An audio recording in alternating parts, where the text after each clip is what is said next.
My name's Mirabelle, and I am a singer-songwriter, composer.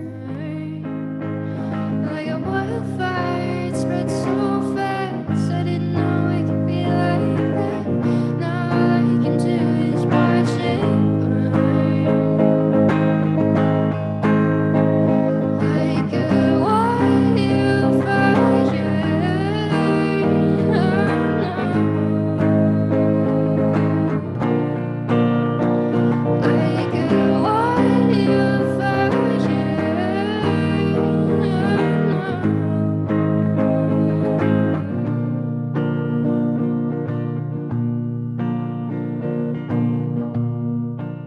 Hello and welcome to the 206. My name is Mark, coming to you from the Emerald City, Seattle, Washington, and this is the debut, the premiere episode of the Twitching It Up interview series. If you don't know, Twitch is a streaming platform for gamers, singers, and all kinds of content creators. Twitch has seen a rise in popularity over the last couple years, partially due to the pandemic keeping people at home and needing entertainment. So this interview series is going to put a spotlight on some of the most talented streamers that I know and that you'll find out there. Now, my very first guest for this series is Mirabelle Jien, a multi-talented artist who has created an amazing community of viewers, fans, and fellow artists. Mirabelle, here we are. Welcome to the 206, and thank you for being my first guest. Hello. Thanks for having me as your first guest. That's very exciting. Absolutely. I appreciate you taking the time. Now, Mirabelle, you and I first met virtually through Kina Grannis streams, and you're one of her moderators. So for those that don't know, Twitch streamers often have people who help make sure the stream runs smoothly. So that's where moderators come in. So like I said, that's where you and I first met, with you moderating for Kina. So how did you first discover Twitch as a platform? And take me through the steps that then led you to becoming a streamer yourself. I started streaming on Twitch because I saw Kate McGill stream on Twitch. Yeah. Kate is, she's part of Meadowlark. She's got her own solo work going on too. I only knew of Twitch because I was watching her stream, and I did a cover of Fly by Meadowlark.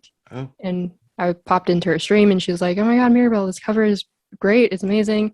And she's like, "You should start streaming on Twitch." And I was like, never in a million years. Like, no, I cannot imagine myself doing that. But for some reason I did.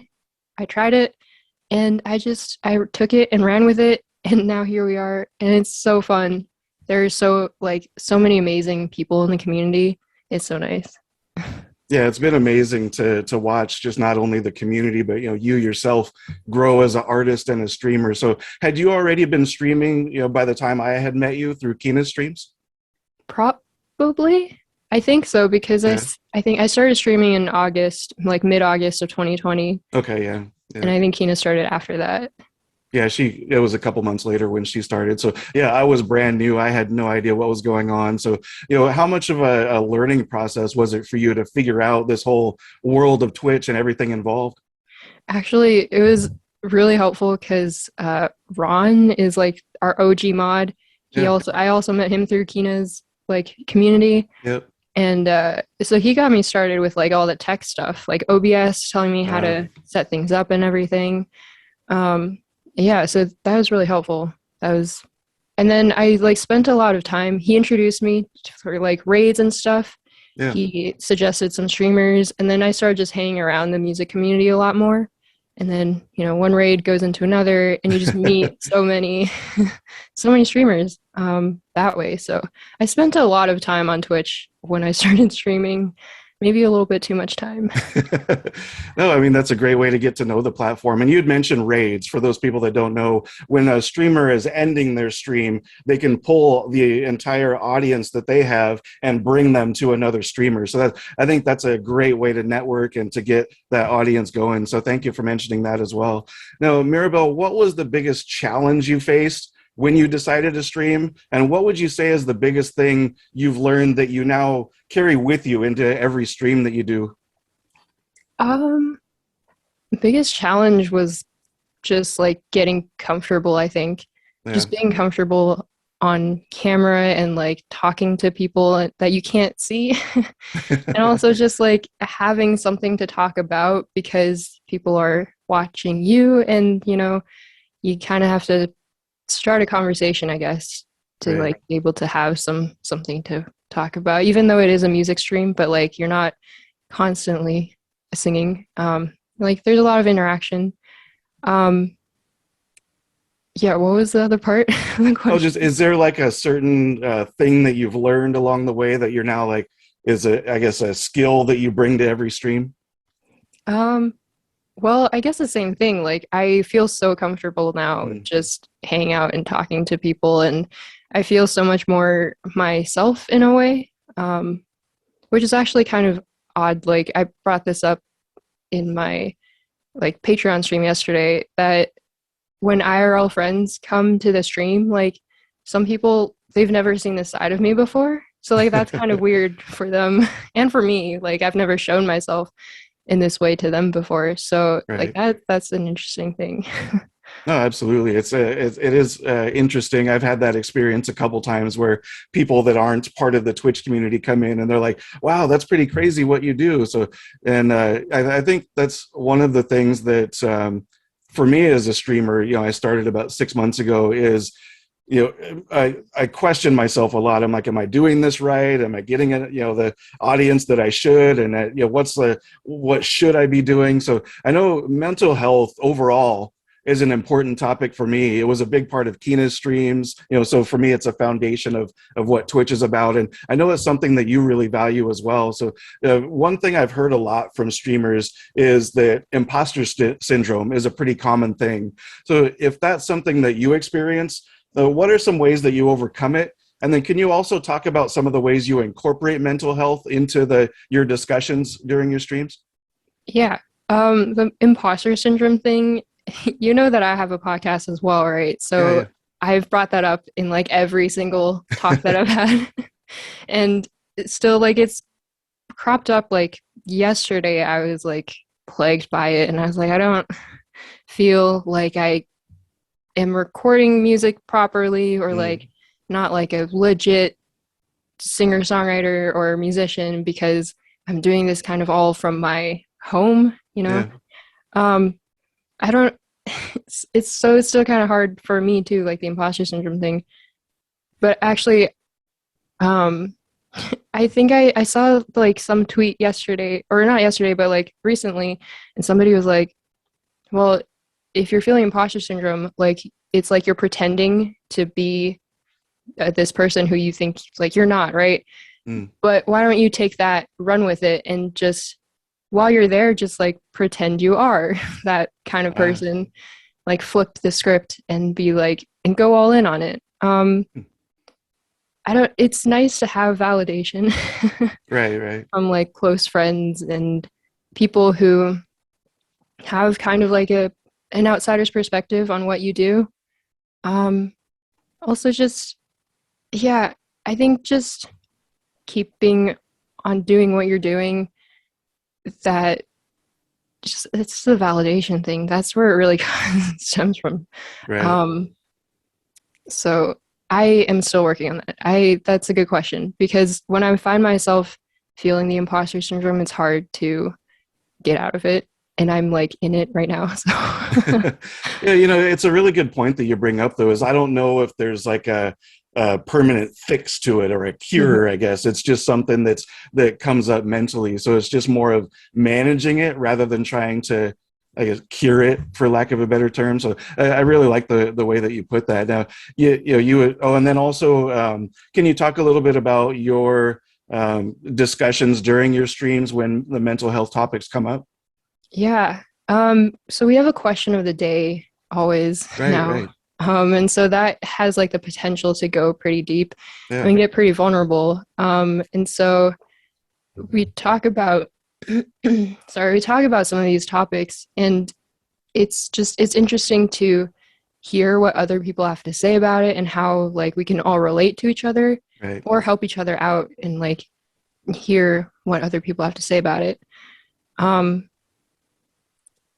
But yeah, I think it's important that we all bring up the topic of mental health and like what we're going through so that we can help each other out. I think that's the most important part.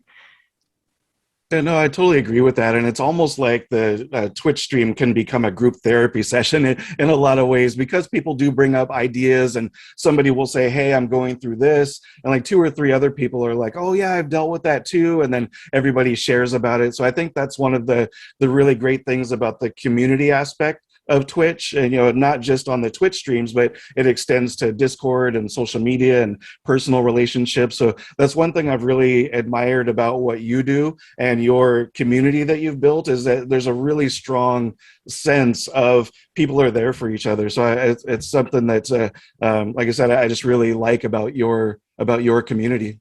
Thanks. Yeah, we have like a whole like struggle bus support channel in Discord.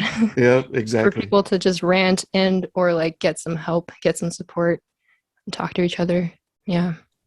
Definitely. Thank you. Now, Mirabelle, you had just mentioned a minute ago that sometimes you struggle with feeling whether you're a legitimate artist or musician, for yourself. Now, in June of last year, you received your Master's of Music from the University of Toronto. So I think that, to me, that's a lot of validation right there. So, and I know that's something that you put a ton of energy into while you were also building your community on Twitch. So what does it mean for you to have that entire experience completed? I mean, going through school and getting that certificate and everything. And then what were your thoughts seeing an open space in front of you where, okay, I'm done with college. Now what do I do? That's a good question. I feel like I'm still very much like, now what do I do? But yeah, I don't know, like my master's and my undergrad was all done in classical flute performance. And that's very different from what I'm doing now on Twitch, which is just, I'm usually just singing like indie folk kind of music. Right. Sometimes I compose on there and do some improv, but like, yeah, that's been very different. It was fun. Like singing, songwriting has always kind of been like what I do for fun as my hobby on the side, to get away from the classical realm a little bit. And yeah, the whole school experience I have a lot to rant about. Well, I mean, just like for school in general and the way that some things are taught, but I also learned a whole ton of like soft skills and music skills that translate into the singing songwriting world. But like with classical flute, I think it was always like, it was classical, it was academic, and so I never was like really able to take that out of that box and to improvise or compose with it. It was kind of a really strict discipline for me. Right. But starting Twitch kind of during my last year of master's, I mean, it was COVID and everything was done online, so I was home and I just have all of my things with me. I have like this whole setup and my guitars and everything. And so during the last year when I started Twitch, I was able to bring my flute and incorporate my flute into this more, I want to say like relaxed environment. I don't know, because it's a fun thing for me. Yeah, no, that makes sense. Yeah, so like I was able to take flute out of that classical box and improvise with it and like compose with it, and it was really fun. And I think the skills that I've learned throughout music school, music-wise, I guess, like that really helped with the improvisation and writing of my songs, which is, I think, is really cool. Yeah. No, it's really great that one of the things that you learn during that college experience is that you learn a lot more than just what's in the books and the structured practices and stuff like that, and you're able to apply that. So that's really great that you're able to take that and then apply it to what you do on Twitch and elsewhere. As we mentioned earlier, Twitch is a global platform, and at any time, you can have people watching from literally anywhere. So what does it mean for you to be able to share your music? You said you do covers, but you also have your own original songs. So what does it mean for you to be able to share that with a worldwide audience? It's insane. It's so cool because I'm sitting here just, it's weird also. Like I'm alone in my room And yet I'm also talking to so many people from all over the world. So it's wild, and I still cannot wrap my head around that. But yeah, it's really cool to see like when somebody in chat is like, if they're new or something, and they're like, "Oh, I'm from tuning in from France or like the UK," and then everybody else just starts to say where they're from. Right. And it's like Canada, Alberta, Vancouver, California, like or places I've never even been to, India, so many different places. It's really cool to see like people coming from all over the world and like being able to connect with people through this platform like that. Like otherwise, I don't think I would have been able to reach a global audience if it weren't for Twitch, really. No, absolutely. And one of the things that Twitch does as well is they have what they call their front page features, which you've been involved with even recently. And that can be not just, you know, because normally I think from watching your streams on a normal stream, I would say that you've got somewhere in the 100, you know, some odd range of viewers. But when you do a front page feature, you can actually have thousands of eyes on you. So what's that experience like of being part of those front page features? It's really exciting. I Googled an image of like how many like what it looks like to have 4,000 people in a room. Yeah. Just to kind of wrap my head around that, because you can't, like, you just see all these names on your screen, like right. You can't imagine it really. So I think having that like visual perspective, I'm like so grateful for the front page opportunities. Yeah. It's really exciting, like getting to meet all these new people, and you know, like people just wanting to hear your music, people wanting to connect with you. It's super exciting. And like even without the front page thing, like on normal streams, it's also just, it's great. Right. No, absolutely. And I really appreciate that Twitch does that type of stuff, especially because the music community is still fairly new to the platform itself. So it's nice to see them have some focus on the Twitch music community. So that's great. Thank you for sharing that. And speaking of sharing your music, we had talked about you singing a song during this conversation today. So are you ready for that at this time? Sure. Let's Awesome. do it. Yeah. Now, this is one of your original songs. It's called Wildfire, right? Mm-hmm. Yeah. Can you tell me a little bit about the song before you start the performance? Yeah. So Wildfire is basically my metaphor for cancer. I wrote it watching a family friend kind of have to suffer through that. At the time of writing, like things were going downhill pretty fast, and then things got good again. Things were stable, and I hadn't heard from them in a couple of years, and like, you know, 'cause things were fine. And then suddenly, like last year, like the song had already been written for a few years, and then last year, unfortunately, they passed away. But you know, that's how life goes. Right. And so Wildfire is kind of like, it's a sad bop, as my Twitch community calls it. It's a sad bop, but it's also slightly, you know, it's a little bit hopeful. It's a little melancholy. Yeah. No, it's a beautiful song, and I'm glad that people get to hear it through this platform. So yeah, whenever you're ready, take the stage. All right, thanks.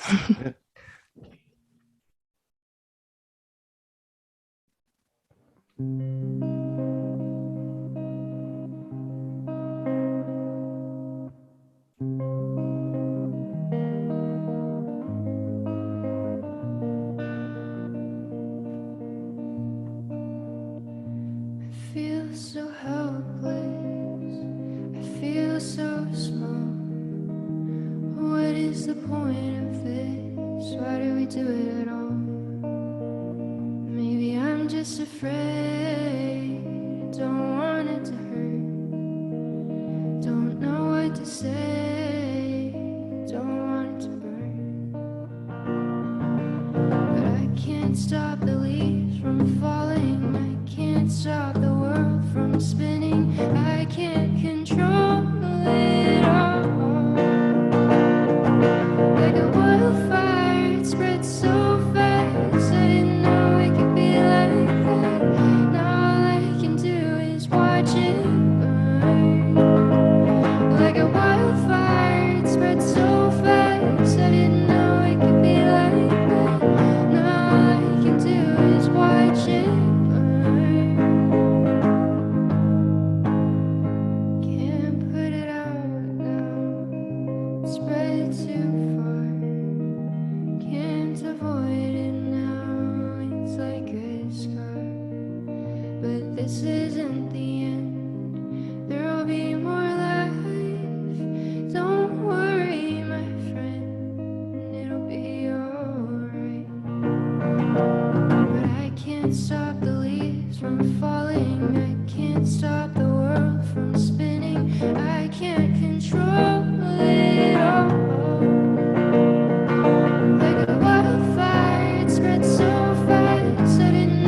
Mirabelle, thank you so much for singing that and putting that all together. And it always just blows me away, just the looping that you do and the different instrumentation. And it's just phenomenal. Thank you.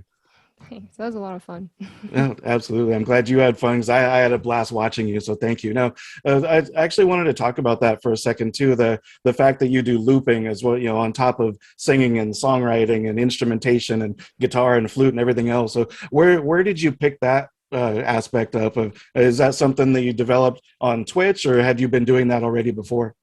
The looping, Yeah. I well, I got into it watching Ed Sheeran Oh, like okay. when I was a little younger. But I didn't actually start like properly looping until Twitch, until after seeing all these other streamers Yeah. also do looping. So that really inspired me, and I bought my looper for that reason. So Okay. basically Twitch was like the actual the factor that made me actually get into it, buy it, start No, using it. yeah, no, it's amazing. Thank you. Now, you had mentioned earlier that sitting alone at home, during your Twitch streams, you actually have a bit of an audience there, just off to your side, with one of them being the now iconic Edgar. So, Uh-huh. can you talk a little bit about Edgar and how he became kind of the mascot and icon of your streams? Yeah, so this is Edgar. He's my little pal. I bought him when I moved to Toronto for school, Oh, because I was feeling a little lonely. mm, So I bought Edgar, and then I don't know, I think I left him. I must have just like left him on a stream, like in the background on one of my streams. And mm. so people started asking about him, and then and then he became so, and then like when he's not here, like if I'm using my keyboard or something Yeah. and he's not here and I forget to put him back for my next stream, people are like, "Where's Edgar?" So yeah, so he's become our mascot, and my emotes on Twitch are now all Yeah. Edgar. No, I love that. That just a stuffed animal, something that you care about. All of a sudden, again, like we keep talking about, people around the world are watching your stream, and now people around the world know and care about the little stuffed animal for you. That's really Yeah. fun stuff. And you had mentioned that Edgar emotes. For people that don't know, on Twitch in the chat, you've got the opportunity to use these different little emotes, and streamers can custom create their own. So yeah, there is several Edgar emotes out there. So that's awesome. Thank you for talking about Edgar for a moment. Thanks for I hope he. asking about him. Oh, absolutely. Thank you. Now, one of the last things I want to talk about, and you mentioned it briefly earlier, is your new podcast, which is called Making It. Now, you've talked with some amazing people, from Twitch streamers to tattoo artists. So what was it that led you to wanting to start the podcast? And what have you learned from that experience so far? I wanted to start making it because I really craved conversations with other creatives, Mhm. because the people around me, like my friends, like as great as they are, they're not like all doing what I'm doing with Twitch Right, streaming right. and posting your music online and writing music and all that stuff. So I can't really have these kind of creative conversations with them, or they can't really relate to some of the like struggles or like coming up with ideas and all of that. Um, so I really wanted to talk to other creatives, and so I used this podcast as basically an excuse to do that. So yeah, No, that's great. And then something that you've learned from doing this? I've learned so much. Like one, just like again with like the whole talking and the interaction thing. Yeah, yeah. Um, the first couple episodes are, I feel like I'm very awkward in those, but they got a lot easier. It's more conversational. It flows better. Right. Like the more I do it, I learned a lot about like the technology behind it. Same with Twitch streaming, like because I've been doing these all online through Zoom, Yeah. and I've been trying to figure out the best way to get like the highest quality possible. I just learned so much also from like the topics that we talk about, because we do talk about some mental health stuff, aside from just the creative stuff, like the creative process and everything.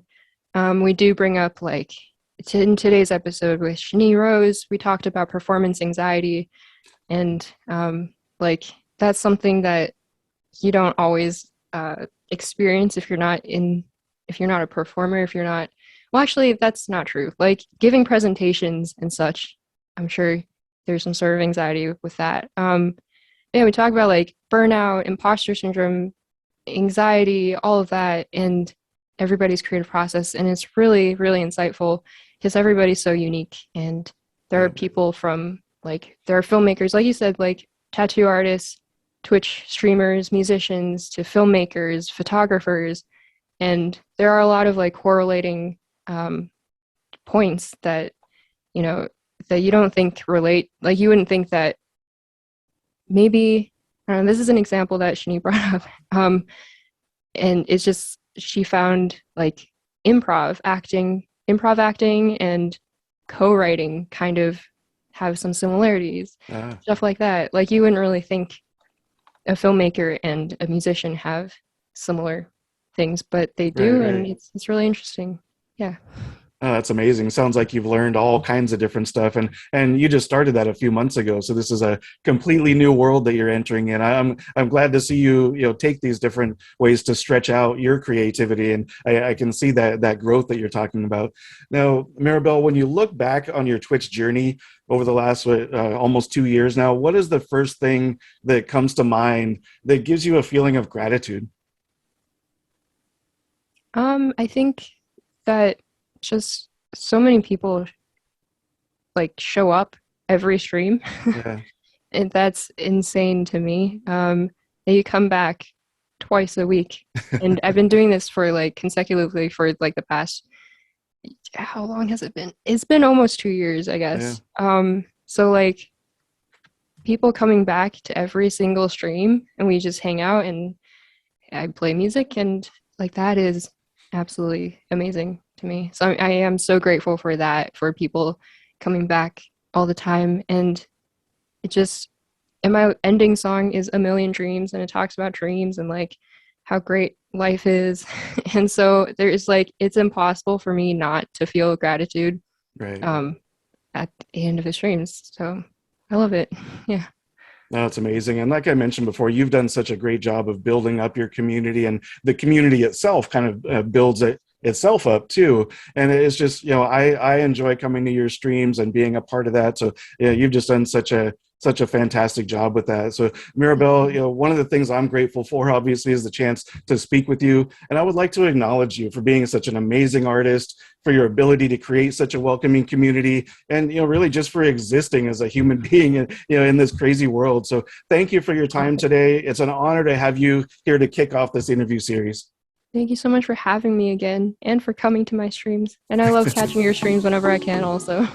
Thank you for saying that. I appreciate it. This is Mirabelle Jien. My name is Mark, and this is the 206 Twitching It Up interview series. To learn more about Mirabelle, go to her website, MirabelleJien.com, and catch her live streams at twitch.tv/MirabelleJien. Thank you for watching. Please subscribe to this channel, hit the like button, and also check out 206.com, the official home of all content from the 206. Thank you so much. Be safe, and we'll see you next time.